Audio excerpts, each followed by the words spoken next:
The ownership dynamics in our marriage are causing strain. If the concept of what the wife purchases automatically becoming the husband's property is unacceptable, then perhaps we should consider divorce. My husband, Liam, has been attempting to acquire my possessions for unjustifiable reasons. In an effort to enhance his image, he even goes as far as giving items I purchased for my parents to his own parents. Before marrying Liam, my grandparents bestowed upon me a valuable gift: real estate. When expressing gratitude and revealing my intention to utilize it for our future, my grandparents wisely advised me to keep it a secret. Despite Liam being my husband, they emphasized the importance of maintaining confidentiality regarding my passive income and financial sufficiency. Respecting my grandparents' counsel, I refrained from disclosing this information to Liam. However, as time passed and I navigated married life with Liam, an incident unfolded. Upon reviewing the account designated for our living expenses, I discovered a withdrawal of $40,000. This account, primarily managed by me, aimed to cover the household expenses brought in by Liam. Having no recollection of withdrawing such a substantial sum, it became evident that Liam was the one responsible. I promptly confronted him upon his return home, expressing my concern about the missing funds. "Hey, $40,000 is missing from our living expenses account. Do you have any knowledge of what happened to the money?" I inquired. Casually, Liam admitted, "Yeah, I lent it to my mom. She was facing some trouble." His nonchalant response left me unsettled, especially since he hadn't informed me beforehand. Liam brushed it off, claiming it was his earned money. "We have some savings, so the amount won't be a significant issue." While assisting Sophia in her time of need is understandable, a simple heads-up to me would have been appreciated. After all, the account is shared between us.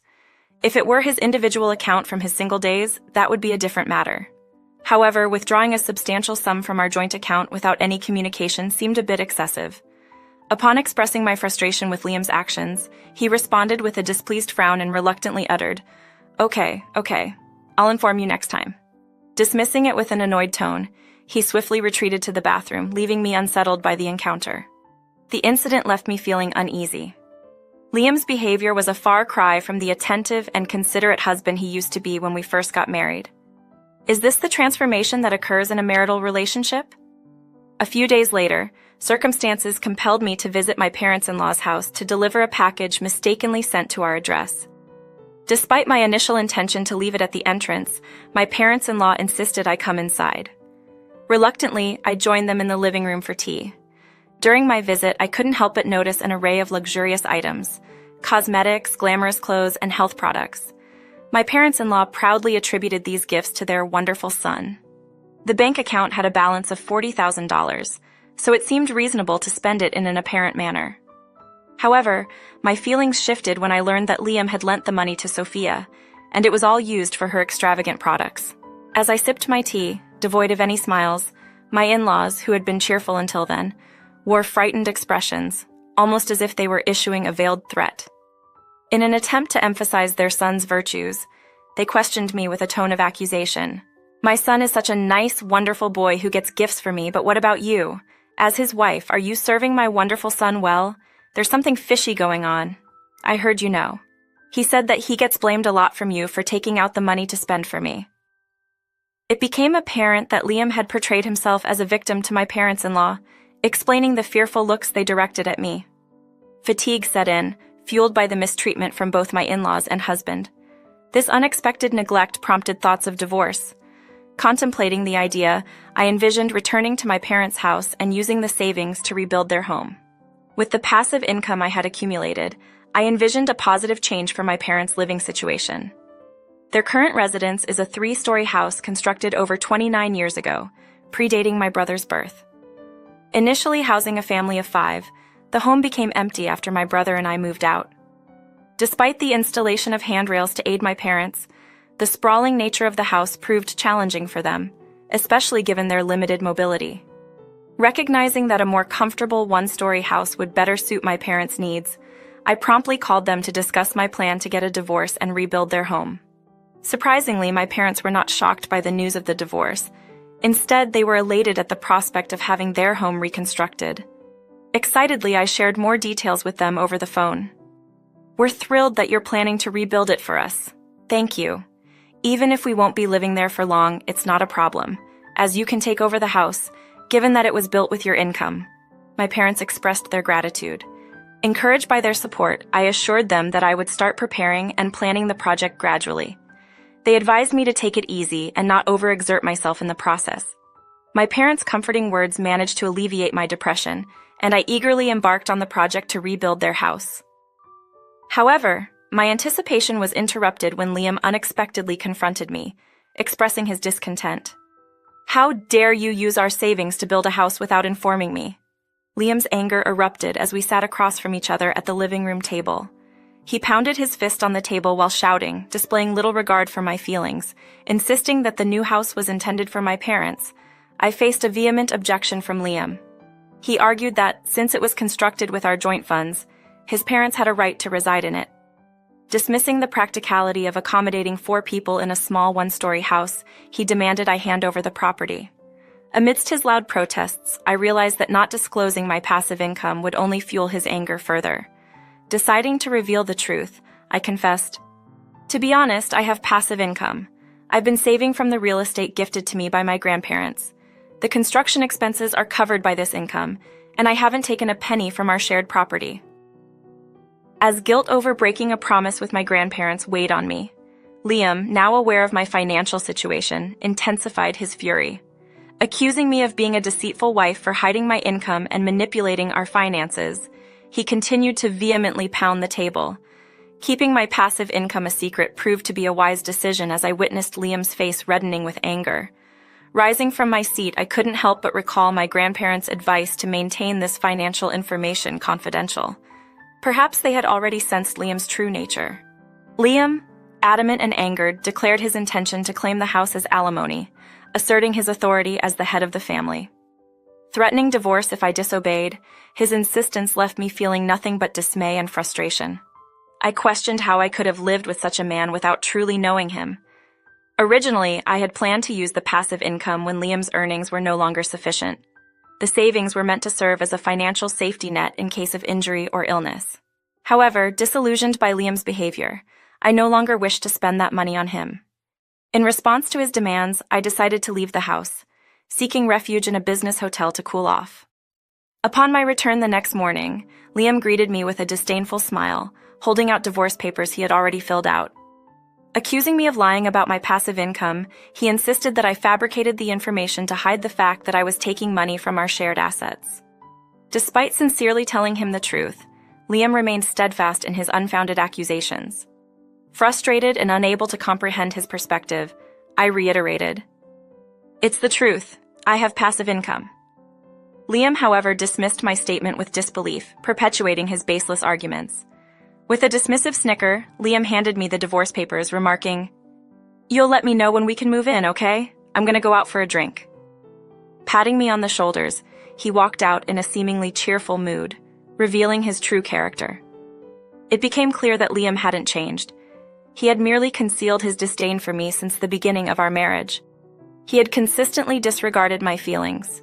Realizing the extent of his true nature, I promptly packed my belongings, completed the divorce papers, and left home.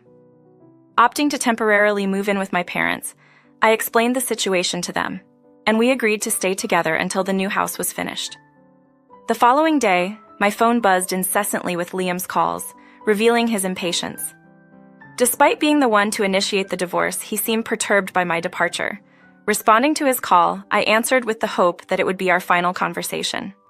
"Hello," I greeted cautiously. "Hey, all your stuff is gone, you know," Liam stated impatiently, leaving me puzzled. He, who had initiated the divorce, now seemed panicked by my departure. Confused, I reiterated that we were getting a divorce, and it was natural for me to leave. Unfazed, Liam continued, "I won't ever come back, so please use the empty spaces as you please." Wondering if he sensed something in my tone, I maintained my stance. After a few moments of silence, Liam's tone shifted dramatically. Hey, can you let my parents live in the new house? I don't care if I have to live with your parents, please," he pleaded, a sweetness in his voice that I had never heard before. "I already told you it's a modest one-story house. Please, I wanted to surprise my parents with a home." My husband's words left me dumbfounded. The audacity of giving them a house he didn't even purchase and labeling it as a surprise struck me as reckless. His apparent disregard for the savings and the effort I put into managing our finances weighed heavily on my frustration. I had been meticulously planning the money allocated for his allowance and our living expenses, striving to make ends meet. Yet, his actions seemed disconnected from the financial reality.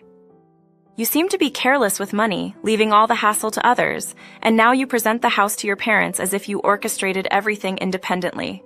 In reality, all of this has been meticulously prepared by me for my parents." I expressed my exasperation as my husband fell silent. It felt superficial for him to take credit for planning everything himself and gifting the house to his parents. It became evident that he was attempting to exploit my genuine intentions and claim ownership of the property.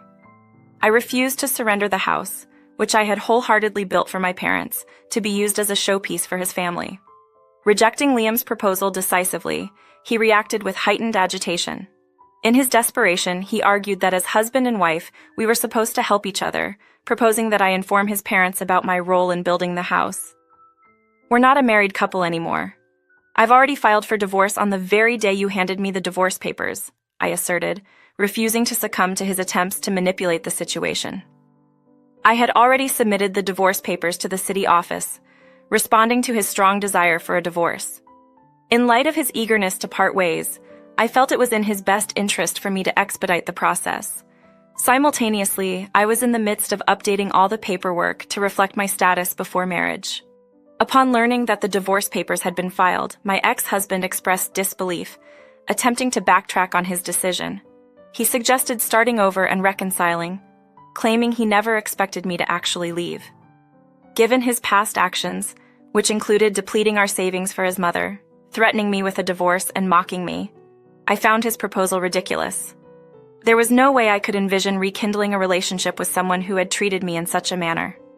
Politely declining his proposition, I firmly asserted my decision to move forward. "No, thank you. Please give my regards to your parents," I said cheerfully as I hung up his call. Despite my clear stance, the next day brought a barrage of voicemails and messages from Liam, urging us to get back together.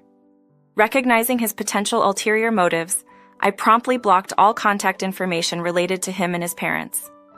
Meanwhile, the house reconstruction progressed, and my parents and I comfortably settled into our new home.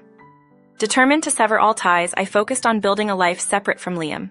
In a chance encounter with a mutual friend who knew Liam, I candidly explained that we were divorced. My friend offered me words of sympathy and shared a similar experience involving his family. Initially, my ex-husband abruptly submitted a resignation letter to his workplace, claiming that he no longer needed to work diligently due to acquiring real estate. Oddly, the company found it impossible to contact him. However, the following day he seemingly retracted his resignation. His bosses reprimanded him for vanishing without notice and leaving only a resignation letter, causing disruptions for his colleagues. When questioned about his sudden departure, Liam struggled to concoct a believable explanation, attempting to conceal the fact that he relied on his wife's income. Eventually, the company uncovered the true reason for his divorce from me, leading to his unsuccessful attempt at being rehired. Interestingly, Liam, who had mocked my passive income as likely untrue, was ironically attempting to capitalize on my earnings.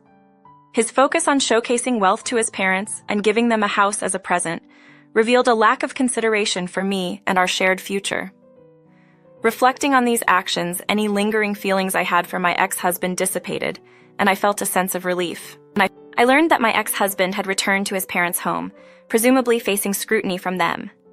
Currently, he is struggling to secure a new job due to the circumstances surrounding his departure from the previous one.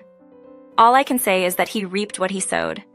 As for me, I reside in a home I constructed with my own efforts, living with my parents. I have a job that brings me joy and fulfillment, and overall, I am content with my life.